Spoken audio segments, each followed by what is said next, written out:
Fala, meu povo, espero que todos estejam bem. Frank William aqui na área. Vamos fazer aquela resenhazinha mais completa, né? Do dia de hoje, dia de 14 de dezembro, uma quinta-feira aqui, finalzinho de 2023, né? Vamos fazer aquela resenha um pouco mais detalhada. Ah, Na Europa, eu fiz alguns trades, né, em DAX, como eu comentei lá no story anterior. E eu vou explicar exatamente qual o conceito e qual a ideia, né? Eu acho que é importante que a gente sempre alinhe a ideia com o conceito barra setup. Perfeito? O que acontece aqui no DAX? Esse ponto do DAX, para quem conhece esses preços aqui, deixa eu abrir aqui as minhas telinhas do Point. Para quem conhece essa precificação aqui, 16 mil do DAX, tá? Toda a região 16 mil, a gente entende que esse preço é um preço psicológico muito, muito importante para o DAX, ok? E sempre que o preço o preço se encontra, né? O mercado se encontra nesse preço, eu busco bons sinais de venda ali e tudo mais. É óbvio que o preço sempre manda, né? O preço sempre desconta. Então não quer dizer que ele não suba mais a partir desse ponto. Não, não é isso, a ideia não é essa. A ideia é que você reaja diante de um bom sinal do setup. Perfeito? E então acontece que nesse ponto do DAX, lá no horário de abertura, ali por volta das 5 da manhã, percebam aqui o mercado anterior, não tem a volatilidade. Somos reféns da volatilidade, precisamos de volatilidade. Se você der um zoom out aqui, ó, você percebe que ele está num ponto realmente alto, ó, do último movimento. Ó. Os mercados fizeram topos históricos, diante de juros e do ciclo que o mercado está pedindo agora, nesse momento. Porque é óbvio que ano que vem o ciclo pode modificar e aí esse topo aqui de 16 mil, 17 mil, né, já não sejam suficientes para segurar o DAX. Mas nesse ponto específico, eu acreditei que uh, era um topo interessante para eu tentar vender, ok? E nessa abertura, ó, ele fez duas boas barras de compra, lógico que já com sombra em cima, ok? E um dos pontos que eu busco bastante, e vocês sabem disso, quem acompanha meus trades e minhas resenhas, eu opero momento e falha, né? E falha, ok? São as duas coisas que eu mais opero, momento e falha.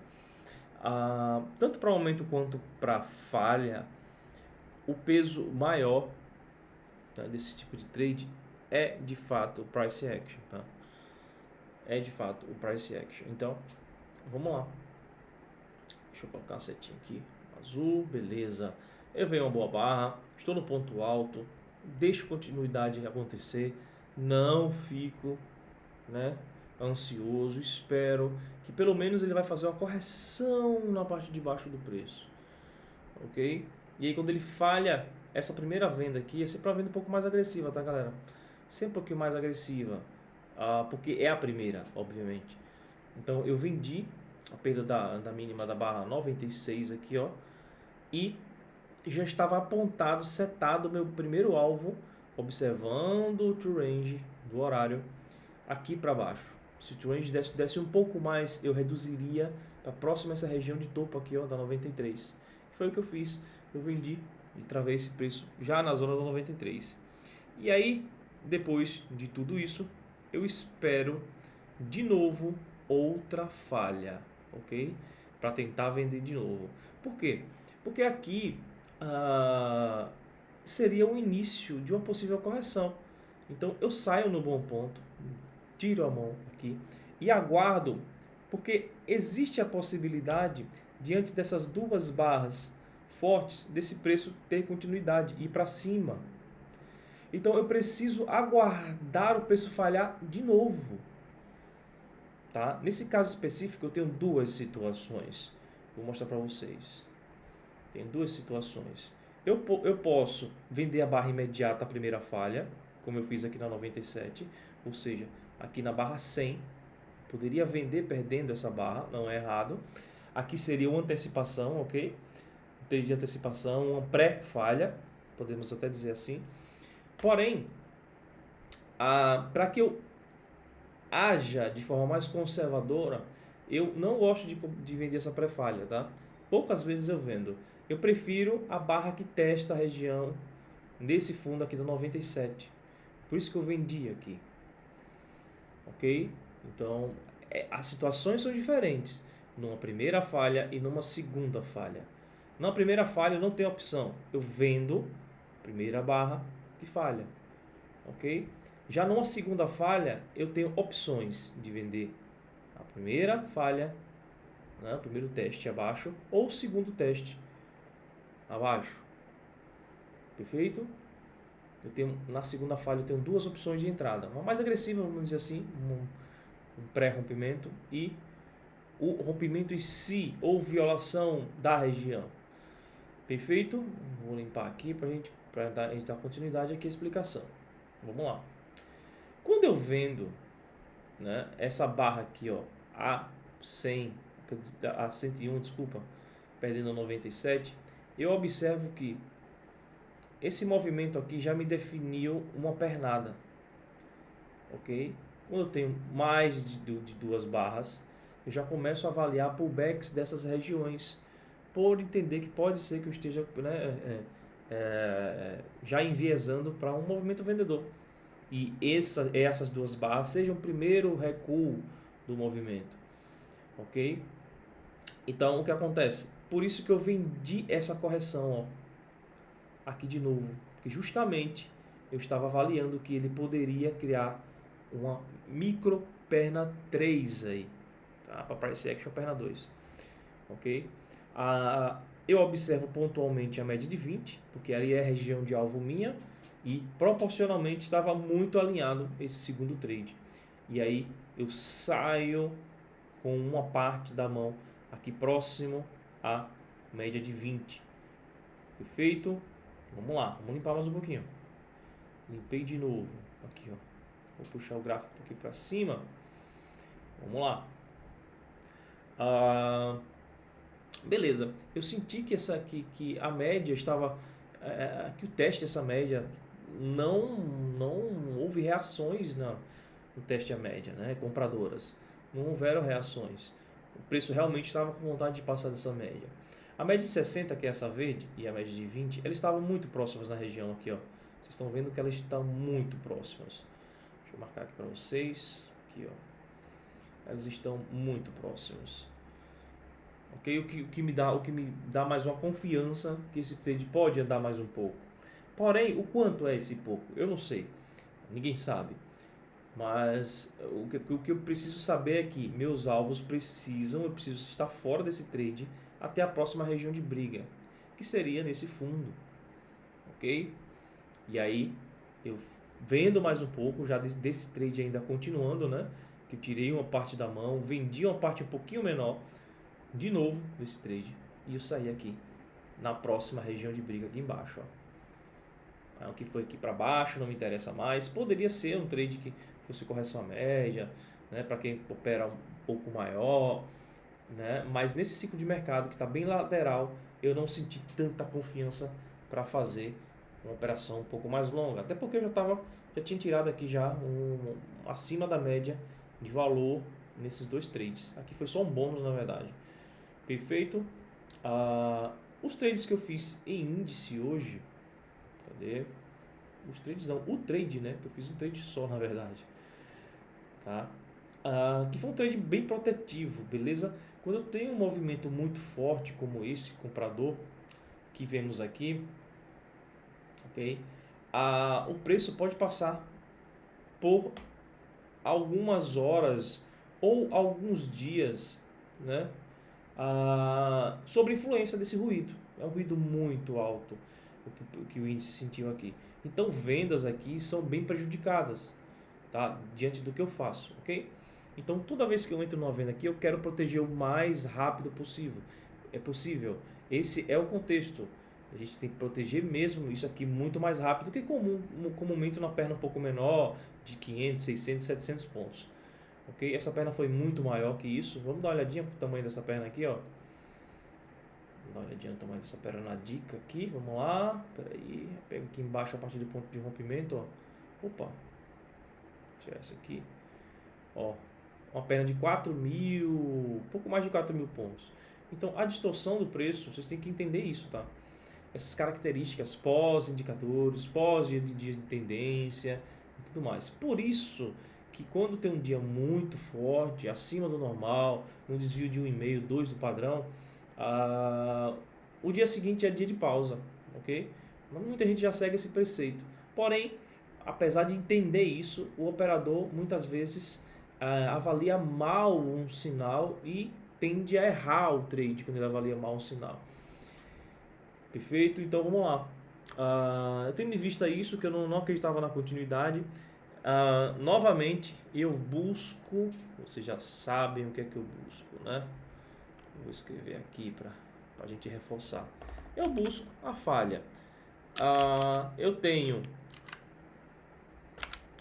né, uma primeira falha que eu tenho que entrar a mercado. E tenho a segunda falha, que é opcional. Eu entrar a mercado no primeiro momento ou no segundo. Ou nos dois, né? Ou só no segundo. Assim sucessivamente. Então, o que aconteceu aqui? Na primeira falha, né? Mas essa falha aqui primeira, de 11 12 aqui, ó, eu posso até contar, tá? Eu até contei lá na resenha. Que aqui foi a entrada um pouco mais, vamos dizer assim, clássica. Um pouco mais conservadora, ok? Então, eu entrei aqui abaixo, ó, já na segunda falha da 14, perfeito? A minha ideia era vender hoje, de qualquer forma. Não que ele viesse aqui na mínima, mas que ele balançasse o suficiente para me tirar num trade ali dos 250 pontos, ok? A minha ideia sempre foi essa, desde o começo. Desde quando o preço abriu nessa região alta, eu comecei a pensar isso, tá? Então eu vendi aqui na 14. Tinha lote aqui em cima, chegou bem perto de um outro lote que eu tinha vendido aqui em cima, né? Que eu estava vendendo na verdade, né? Aqui em cima, não pegou. E aí ele vira a barra. Quando ele vira a barra, esse foi o motivo de eu ter vendido aqui de novo, ó. O fechamento dessa barra. Então eu tenho vendas aqui na 14 e na 16. Esse lote que outrora estava aqui atrás, ele foi transferido para cá. Então ele veio para cá, tá? Beleza, então eu aguardo, ele balança um pouco mais. Quando ele ameaça romper, lembra daquela segunda entrada mais conservadora aqui, né? Na 19 eu vendo de novo. Então eu desço aqui mais uns 100 pontos, um pouco mais pesado. Ok? E aí eu saio em alvo, primeiro alvo de 200 pontos, o segundo alvo estava em 500 pontos, mais ou menos por aqui. Ele não foi. A característica do mercado lateral, igual ao do DAX, né? Então eu protegi rápido esse trade quando ele veio indo para baixo. Apesar de eu estar piramidando, colocando mais lote aqui, eu estava muito protetivo, já reduzindo o stop. Porque eu poderia ainda estar sob a influência dos compradores aqui nessa região. Perfeito? Bom, esse foi o trade de índice, depois eu não fiz mais nada, eu estava bem concentrado no dólar. Fiz um tradezinho no dólar, o trade foi muito bem resenhado. Quem acompanhou lá esse trade viu que a estrutura foi muito bem desenhada, muito bem feita. E eu vou explicar o que, como foi. O dólar abre abaixo já em gap. Eu gosto quando ele abre em gap assim, porque eu tenho muitas opções, né, para tentar executar trade aqui em regiões de gap, ok? Eu tenho linha d'água, eu tinha aqui hoje no dólar, por isso que eu confiei tanto nesse trade. Eu tinha uma linha d'água aqui alinhada com a minha região de platô, né? Que é onde está essas bolinhas verdinhas aqui, ó, a região de platô. Se ele me desse velocidade aqui para cima, eu poderia comprar sem problema nenhum, bem confiante, porque eu gosto, eu executo isso com certa frequência. Mas o que aconteceu? Eu comecei a avaliar que esse movimento poderia ser um topo duplo aqui, ó. Tem a pernadinha aqui, ele voltou uma vez, testou para baixo e a segunda. Foi por isso que eu vendi aqui, ó, na 9, vendi quase na mínima daquele ciclo, né? Vendi aqui. Então, deixa eu limpar isso aqui. Eu vendi esse carinha aqui, Creu, tendo em vista tendo em vista que eu acreditava que aqui era o topo duplo, né? Topo 1 e topo 2, só para a gente reforçar. Só que eu acreditava na estrutura. Então eu entrei leve aqui. Quando eu entro leve aqui num trade desse, eu baixo meu nível de ansiedade muito. Por que eu baixo meu nível de ansiedade? Porque eu entro com um lote mais baixo aqui, ó. Porque eu quero trabalhar a estrutura. E se eu não estou dentro do trade, muitas vezes minha ansiedade sobe muito. Então eu prefiro deixar um lote dentro do trade para que minha atenção fique posicionada da forma correta, focada da forma correta, e eu consiga executar tudo de acordo com a estratégia. Quando eu estou com um lote aqui dentro, eu não fico disperso, eu não olho para outro ativo, justamente porque o trade do índice eu não consegui encaixar de novo, porque eu estava muito concentrado, né, nesse trade, ok? E aí o que acontece? Eu coloquei um lote aqui para aumentar meu nível de atenção na operação, perfeito? E a minha ideia estava totalmente pronta aqui, ó. Seria trabalhar essa pernada de baixa e vender todos os pontos de correção, 61, 50 e 38% aqui, tentando buscar regiões de mínima aqui embaixo. Toda a estrutura na minha cabeça estava pronta para fazer isso. E eu fiz, ok? Então o que acontece? Deixa eu limpar aqui com a borrachinha. O que acontece aqui, ó? Eu vendi nesse ponto, como eu comentei anterior da 9, vendi máxima. Toda vez que ele chega em máxima, lá o índice, lembra que eu ia vender máxima? Eu acreditava muito nesse pivô para baixo, né? E aqui para mim é uma correção de 100%, né? Ela foi um pouquinho a mais, né? Mercado futuro faz isso, mas para mim ainda era uma correção de 100%. Beleza? Então eu estou trabalhando nessa pernada de baixo aqui, ó, nesse verde mais largo. Eu coloquei um lote aqui no 50% mais ou menos aqui da região, ó. Ele não pegou, chegou muito pertinho do lote e não pegou. Eu vendi a mercado aqui, ó, porque eu acreditei que ele iria acelerar, né, mais abaixo. E assim eu fiz. Trabalhei a estrutura, larguei aqui com 10 pontos, mais ou menos uns 10 pontos, e tirei aqui bem na mínima, tá? Com mais 7 pontos, por volta de 7 pontos. Deu 17 pontos e meio, mais ou menos, essa operação. No todo, com, né, essas piramidadas de ordem. Então, eu segui exatamente o que eu queria fazer no trade, que era estruturar, né, o trade, a pernada do trade, a volta, né, para a região de melhor preço e a venda para a saída de teste de fundo. Tanto é que depois ele já voltou um pouco mais e aí já não testou mais o fundo. Então foi uma ótima saída aqui. Para mim, o melhor trade da sessão, o trade mais bonito da sessão foi esse. Demorou um pouco mais, eu tive que ficar atento ao que estava acontecendo. Tinha pontos aqui acima para desistir do trade caso ele voltasse, né? Porque aí ele ganharia corpo comprador, né? Depois dessa região, eu poderia me estopar acima, mas eu acreditei muito nesse reteste, acreditei muito nessa estrutura e deu muito certo. Bom, o dia de hoje foi esse, né? Essa foi uma resenha um pouco mais detalhada do que eu fiz nos mercados hoje no dia 14. Espero que todos tenham executado da melhor forma possível. Eu agradeço demais vocês terem visto esse vídeo até aqui. Curtam, deem um like, se inscrevam no canal. Todo o conteúdo que eu vou passar mais denso será aqui nesse canal, no onlyfranks.trade. E nos vemos no próximo trade. Um abraço e tamo muito junto.